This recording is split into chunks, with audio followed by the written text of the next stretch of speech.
começando o Café Filosófico e hoje eu converso com o professor Gabriel Cafuri, do Instituto Federal do Sertão Pernambucano. É isso, Gabriel?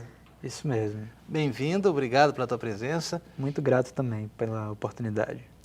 Gabriel, eu queria conversar um pouquinho, você tem uma experiência de sala de aula no ensino médio como professor de filosofia e a gente está vivendo um momento de transição com algumas mudanças no regime de disciplinas obrigatórias, por exemplo, que estariam relegadas, né, a um segundo plano nessa mudança prevista pelo atual governo. Como é que vocês lá estão pensando isso? Se vocês estão acompanhando essa discussão, se vocês foram consultados, como é que está isso aí? Bom, lá no Instituto Federal do Sertão Pernambucano, no campus que eu ensino, os alunos estão fazendo movimentos também de protesto em relação à PEC 241 e nós, como professores, estamos apoiando, o sindicato também está apoiando, porque é uma perspectiva assim, que afeta a todos nós na educação, né? O argumento que se tem utilizado mais é que não se trata, no caso desses protestos, de perder um semestre, mas são 20 anos aí, uma perspectiva de termos perdas assim, muito graves, né? Relacionadas principalmente o ensino das disciplinas humanas, né? A filosofia, a sociologia, a artes, espanhol. E eu, como professor de filosofia, eu assim tenho cerca de 6, 7 anos de experiência, eu vivi justamente o contrário, né? Que foi a abertura do mercado de trabalho de filosofia, né? E hoje eu vejo meus colegas assim desesperados com esse quadro. Com essa assim, perspectiva. Esse instituto fica em Petrolina, né? Isso. É isso, né? Não, porque eu pergunto porque aqui no estado também houve uma grande expansão dos institutos federais e é uma educação de qualidade. A gente tem aqui hoje o IFRN, antes era Cefet, antes era Etfer, me parece, e sempre foi visto como um grande centro de educação no estado, né? Isso se duplicou, se multiplicou com a fundação de vários outros campi e, de fato, eu lembro, agora há pouco tempo saiu os resultados do Enem do ano passado, me parece, e os institutos federais não estavam sendo contemplados na análise de dados, de aprovação. Vocês passaram por isso também? Quais foram as razões que levaram a que se retirassem os institutos desse cômputo, né, geral? Tudo indica que foi uma jogada política, né? Porque eles querem, com as estatísticas do ensino público, tirando os institutos federais, que é um ensino de excelência, que tem resultados muito bons assim, no Enem, né? Então, tirando eles, ficaria só o ensino público estadual, né? Assim, e o ensino público estadual já tem uma estatística muito baixa, né? Assim, de rendimento de alunos em termos de Enem, né? Então, tudo indica que isso é uma jogada política para se favorecer as escolas particulares, né? E, consequentemente, também as universidades particulares. Então, de fato, os institutos federais obtiveram bons resultados no Enem, né? Sim, sempre tem. E são resultados bons porque é um quantitativo de alunos, né? Se mede pelo quantitativo de alunos por campus, né? Assim, então, os campos, às vezes, têm 500, 800 alunos, 1.000, e que geralmente tem médias, eu não sei, assim, vamos dizer assim, entre 8 e 9, assim, né? Você atribui essa bem-sucedida, né, avaliação dos institutos a uma diretriz, vamos dizer assim, que está centralizada de certa forma, porque é federal, não depende das vontades políticas de cada estado, né? Porque, assim, de certa forma, as escolas públicas de ensino médio, que dependem dos estados, essas geralmente não alcançaram bons resultados. E depende um pouco disso, né? De cada governo, o investimento que é feito aqui no RN, por exemplo, no Paraná, onde também está acontecendo uma ocupação importante de escolas, quase 1.000 escolas estão sendo ocupadas agora mesmo, né? Você acredita que isso é, como dizer assim, o ensino médio é a responsabilidade dos estados e o governo federal não tem que se meter com isso? Quando, na verdade, onde o governo federal esteve presente no ensino médio, acabou obtendo bons resultados, né? Exatamente, né?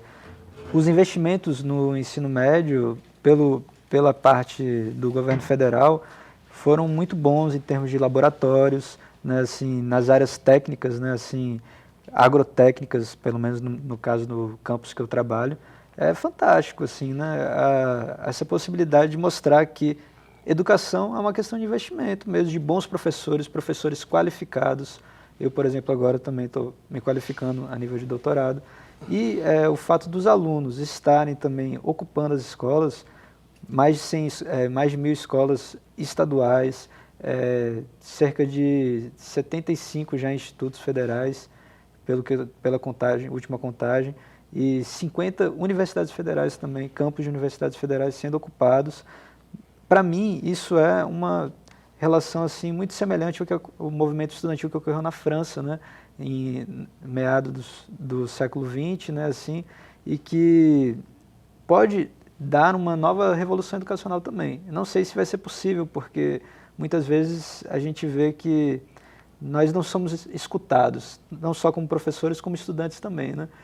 Na mídia, a grande mídia não falou nada até agora desses movimentos das ocupações, né? E é uma coisa assim que está tomando proporções muito grandes, principalmente por conta do Enem, né? A possibilidade até do Enem esse ano ser cancelado por conta disso, né?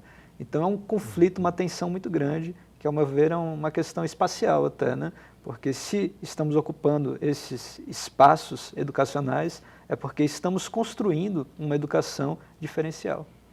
Sim, isso a gente percebe mesmo até pelos alunos que chegam na universidade, né? Mas eu ia te perguntar também, essa mudança, você considera que, a gente já via, por exemplo, no governo anterior, uma certa urgência de modificar o ensino médio, a estrutura, as disciplinas e tal, e claro, eu até cheguei a ver mesmo a presidenta falando que certas disciplinas deveriam ser questionadas mesmo, porque são muitas.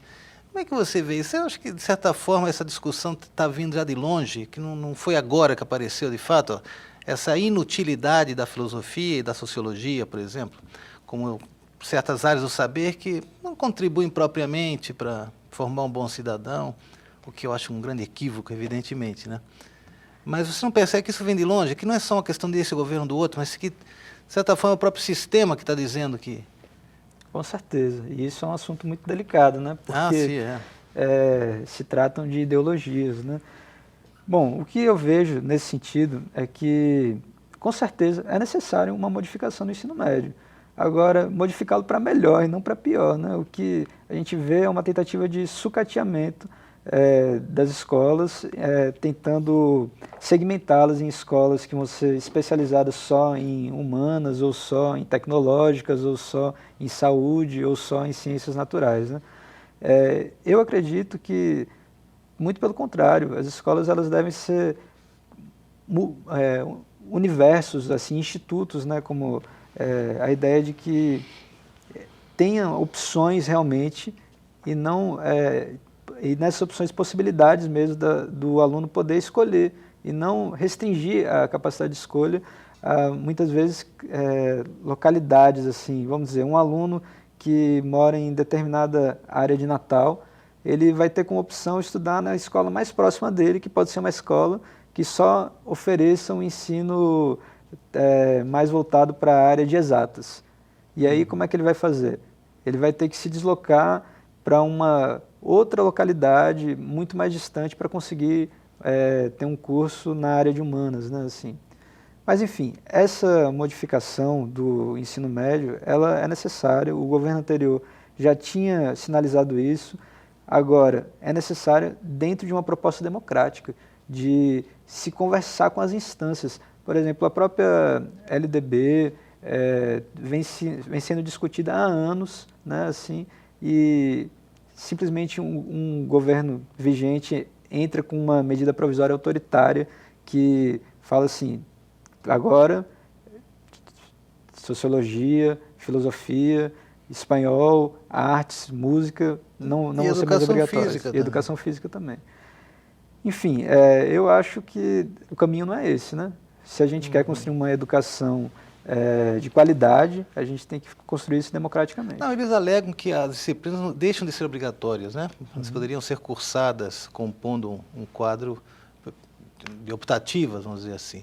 Mas só a hipótese de que algum aluno se forme sem ter passado por uma disciplina que eleva o espírito crítico, que permite uma compreensão mais ampla do próprio mundo, da humanidade, enfim, Eu acho a hipótese estapafúrdia, né? Isso não faz o menor sentido, porque você não forma técnico, você está formando um cidadão que eventualmente pode trabalhar na área técnica ou algo assim, mas ele tem que saber do seu lugar no mundo, né, e dos seus compromissos e responsabilidades, algo que a própria área técnica não pode lhe fornecer, né? Então, realmente, é como se o domínio técnico-científico fosse tão avassalador que não consegue ver essa necessidade como realmente necessária, né? Exatamente. Uma das alegações no campo das áreas propedêuticas, né, que é a área que eu faço parte, é de que a área propedêutica não produz, vamos dizer assim, material para, vamos dizer assim, da área científica, né? Eu, como professor, tenho uma produção já, junto com os meus alunos, inclusive, de publicações e trabalhos também que nós apresentamos, justamente questionando essa questão da técnica, né? Assim, por eu fazer parte de um instituto que vem de uma herança tecnicista, eu acho que nós precisamos, que eram as escolas técnicas, né? Dentro dos institutos federais, nós precisamos refletir isso e produzir conhecimento, e a minha filosofia é nos aproximar. Eu acho que nos aproximar das outras áreas, né? Porque a filosofia também, muitas vezes, ela pode se isolar num academicismo, né? Assim, ali, de só falar de Platão e Aristóteles, quando eu mesmo dou aula para o curso de enologia e agronomia. E como é que eu posso aproximar os alunos? Eles se questionam, por que nós temos que aprender filosofia? Aí eu começo a aproximar, falar assim, ó, determinado filósofo vai falar de um conceito de natureza, e através disso a gente pode entender melhor o próprio ambiente que vocês estão, e eu acho que isso tem gerado progressos dentro do campus que eu trabalho, até interdisciplinares mesmo, assim, que eu acho que são férteis. Certamente. Bom, são momentos de transição, também de enfrentamento, você falou dessa emenda constitucional, né, a 241, né, que parece que hoje iria a um segundo turno, né, uma segunda votação. Há manifestações por toda parte, inclusive aqui na UFRN, e os alunos estão se posicionando, os docentes, servidores também, né? Já veremos o que vai acontecer. Mas eu queria aproveitar também essa segunda parte do nosso encontro para falar sobre a tua tese, né? Você está realizando doutorado sobre autores, vamos dizer assim, bem significativos do século XX, né? Que um é o Gaston Bachelard e outro é o Martin Heidegger. Fala um pouco sobre teu objeto de estudo, a tua hipótese, para a gente...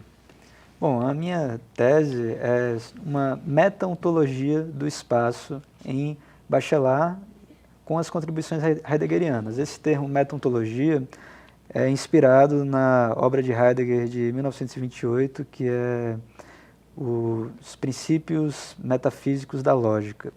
Lá ele cita esse termo meta-ontologia cerca de 10 vezes, né, assim, falando a respeito da relação da meta-ontologia com o espaço, com uma dispersão do Dasein nesse espaço, entendendo que a linguagem ela pode ser entendida topologicamente, né, o estudo dos lugares, a encontrar, arrumar esses lugares da linguagem, né, e com isso também entender que o ente, dentro da perspectiva das ontologias regionais, ele agora pode ter uma nova perspectiva, né, assim, ele vai ter uma virada, como a visão do ser doente das ciências, como uma imagem do mundo, né, assim.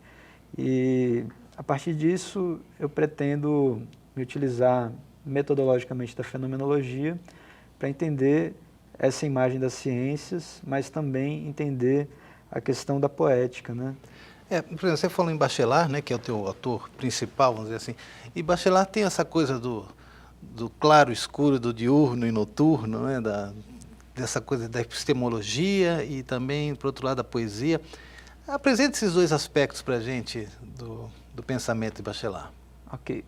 Bom, primeiramente, antes de falar do aspecto diuturno de Bachelard, que é o diurno e o noturno, eu queria dizer que o Bachelard chegou a ler o Heidegger, leu o Ser e Tempo, e um dos comentadores, chamado Ramnos, disse que quando Bachelard leu Heidegger, ele ficou um pouco decepcionado porque Heidegger já teria dito tudo o que ele queria dizer, né? Assim, Mas eu acredito que nesse aspecto epistemológico diurno, Bachelard tem contribuições para essa própria meta-ontologia, que é o aspecto ôntico mesmo, das ciências do espaço a partir da relatividade, né, da física quântica, quando o espaço ele se torna aproximações, princípios da inexatidão, né, do Heisenberg, né, assim, o espaço ele é uma construção para Bachelard, em que nessa construção o espaço passa pela descrição, demonstração, retificação,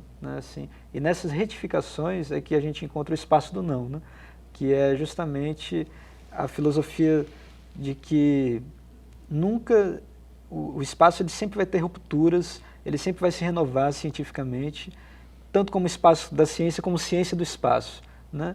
E já na parte poética, Bachelard vai entender a multidimensionalidade dos espaços, que vai ser os espaços do dentro e fora, do grande e pequeno, aplicados nos espaços íntimos, né, que a gente chama da topologia da alma, onde a intimidade vai se revelar na figura da casa, né, a casa com suas portas, escadas, janelas, sótão e porão, né, que são uma espécie de imagens, né, que revelam o ser também, né?